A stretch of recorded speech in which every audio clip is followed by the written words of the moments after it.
آگے ایک اور حدیث مبارک عرض کرنا چاہوں گا کہ سرکار دو عالم صلی اللہ تعالیٰ علیہ وآلہ وسلم شاہ فرمایا حسد سے بچتے رہو، کیونکہ حضرت آدم علیہ السلام کے 2 بیٹوں میں سے ایک نے دوسرے کو حسد ہی کی بنا پر قتل کیا تھا، لہٰذا حسد ہر برائی کی جڑ ہے۔ اللہ اکبر۔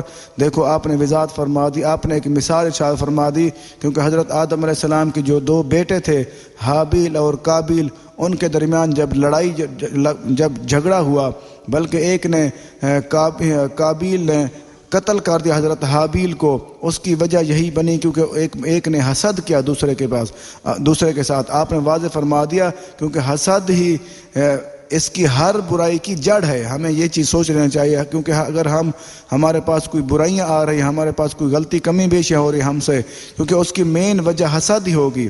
کسی سے حسد کرنے کے بعد انسان کی عقل کمزور ہو جاتی ہے، اس کا جسم بھی کمزور ہو جاتا ہے، اس لیے وہ غلط کام کرنا شروع کر دیتا ہے۔ اس کی عقل تو ہوتی نہیں، وہ سوچ تو سکتا نہیں، اس لیے وہ غلط کام کرتا ہے۔ اس لیے فرما دیا کہ برائی کی جڑ ہے، یہ برائی کی بنیاد ہے۔ اس کا مطلب یہ ہے کہ یہاں سے برائی پیدا ہوتی ہے۔ یہ جامع الاحادیث للسیوطی، حدیث نمبر 9314۔